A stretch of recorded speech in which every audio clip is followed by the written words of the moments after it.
Hey, what's up, y'all? This is Rodney, and I'm back. And I wanted to talk about this interview that Gail King did this morning with R. Kelly. Before we even get into that, I'm going to put a link in the description box. It's this article that I read. I think the person who wrote the article, her name is Laura Bassett. I can't remember. It's a white woman. But she wrote an article basically comparing Gail King's interview with R. Kelly to the Brett Kavanaugh Supreme Court Justice when he did his, I guess, lack of a better word, interview. When they both acted a goddamn fool, and she was basically comparing the two on how they both acted the same. But of course, R. Kelly being a black man is going to go to jail. Is going to go to jail as he should. And Brett Kavanaugh being a white man has, basically been given one of the highest positions in the land. So I'm going to put the link in the description box so you can go read it if you want to, of course. Listen, I honestly didn't know what to think when I went into this interview. Like, okay, am I gonna learn anything? Is he gonna give out some information that we didn't know? I honestly just didn't know what to expect.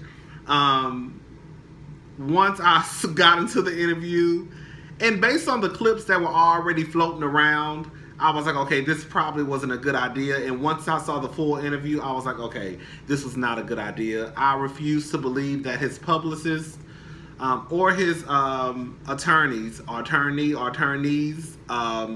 told him this would be a good idea. I'm sure they were against the interview. Because it just didn't look good. Like, even some of the things that he was saying, I was like, girl, they're probably going to... I'm not a lawyer. I don't know how all that shit works, but I'm sure they're probably going to pull this interview and play some of the things that he said. Because some things I was just like, this is not helping you, Robert. Sister, this is not helping you. The interview starts off, he's basically talking about everyone is lying on him. Robert Kelly, everybody is not lying on you. And honestly, like, I had a conversation today at work because everybody has been talking about this. I had a conversation earlier this morning at work, and, just like we were saying, like I said, even if 1, 2, 3 of these women are telling a lie, I honestly don't give a fuck, because at the end of the day, the other ones are not lying. You still did some shit you didn't have no business doing. Like, I don't care. You want to sit here and say everybody is lying? R. Kelly, everybody is not. All these women don't have the same story just because. She asked him, has he ever had sex with anyone 17 or younger? He says, absolutely not. Girl, remember when Torrey, what's his name? Torrey? Ain't this some bullshit? What's his name? Torrey?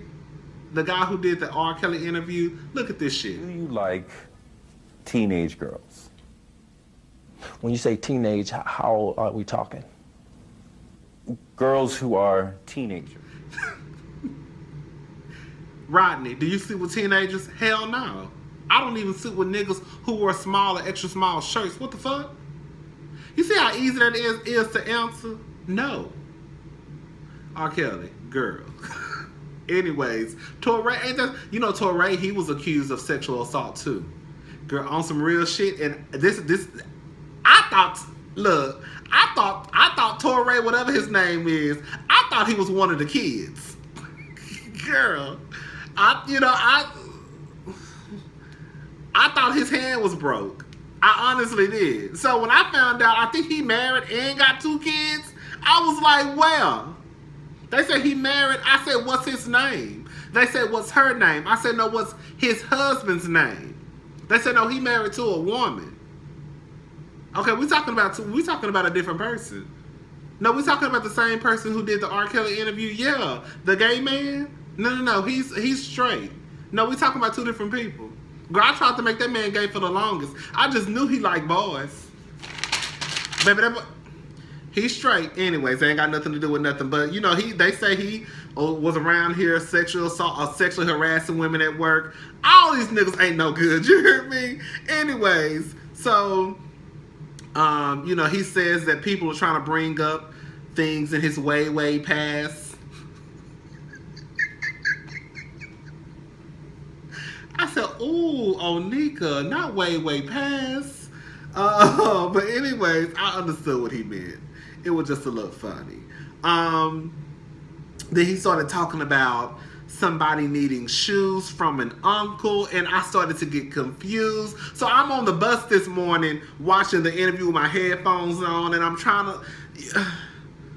Okay, maybe I didn't hear him right. I'm thinking the bus engine is too loud. So I rewind that part. I'm like, okay, what does he talk? This girl, he going off the he going off. See, this is why you shouldn't have did this interview, R. Kelly. This is not making your situation any better.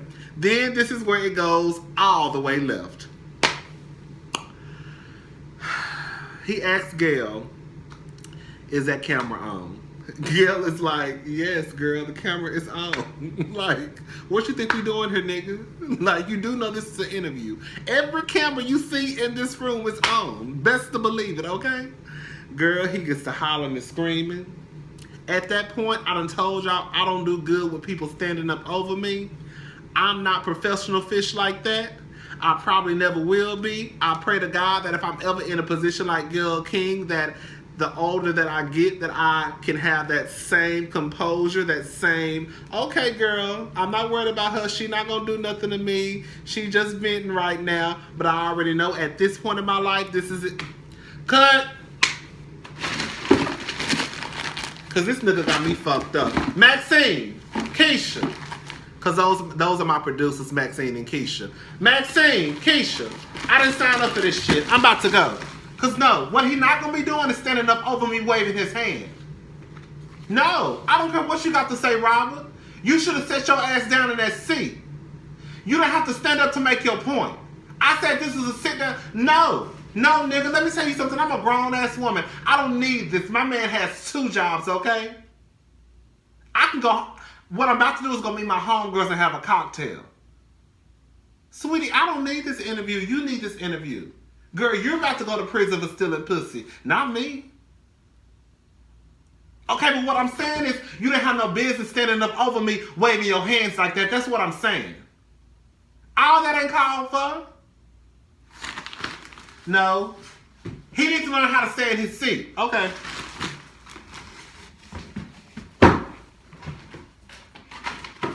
I'm going to do this interview. But Robert, I'm going to tell you this though. If you get out your seat one more time, it's a wrap. I'm leaving. I'm gone. Okay?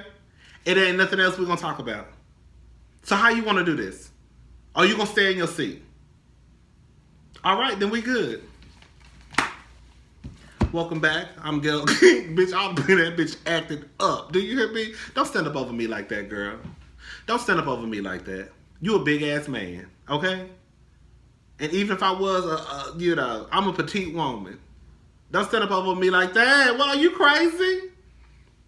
Anyways, the part that I will say I got a little bit, I was like, oh, that's kind of sad, is when she said she went to his apartment before the interview, and she said he had a Christmas tree. He keeps a Christmas tree up year round because when his mother passed away, her favorite holiday was Christmas. She asked him, do you expect people to still buy your music? He said that some people probably won't. I can honestly say, ever since I saw that R. Kelly documentary on Lifetime, I have not even thought about R. Kelly's music. When I was in the bed watching the interview, it crossed my mind. But other than that, I have not thought about R. Kelly's music. Maybe because, I don't know, I just haven't thought about his music at all. What up with a relationship with the 2? Oh, girl. She asked him about does he like younger girls? He said, I don't look at much younger than me. I just look at legal.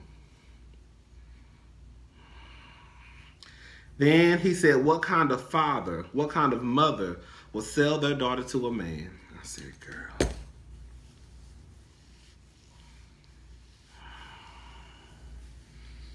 Now, girl, the truth of the matter is, we done already said this, and I'm not changing my mind, and I don't care what nobody got to say. I think a lot of those parents pimp their motherfucking daughters out. I do. I think they pimp their motherfucking daughters out. and they didn't get no they didn't get no return on their investment. Okay, I think Aaliyah and her mama and daddy ain't shit. They ain't gonna ever be shit. I think they pimped their daughter out.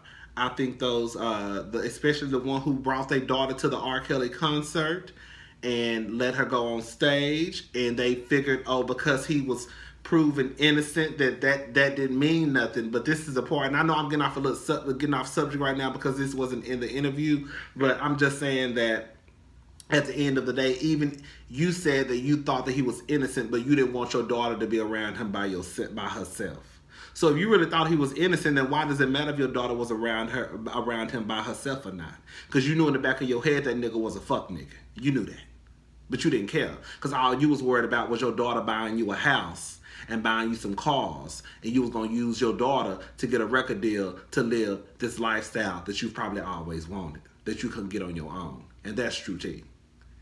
Anyways, Gail said, so they handed their daughters over to you. He says, absolutely.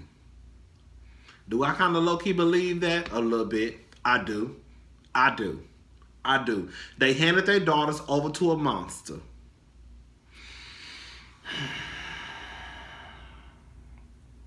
I just feel like that part right there, they gonna eat R. Kelly up in that goddamn courtroom.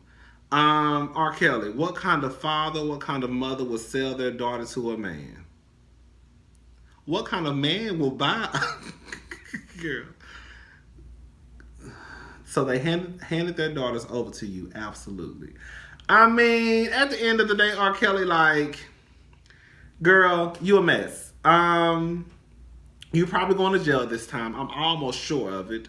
I don't think this interview helped you out at all. When he started talking about, I gave y'all 30 years of my career, like, I'm telling y'all, that shit sounded like some, oh, y'all owe me. Like, I gave y'all, you know, all these hits. I gave y'all all the family reunion songs and the church songs and the love songs and the, you know, sex songs and the party songs. I gave y'all those hits. Y'all owe me, bitch. Y'all owe me. That's what I took from it. I was like, okay, this nigga is crazy. He low-key was giving me Denzel Washington in Training Day. I'm not gonna lie.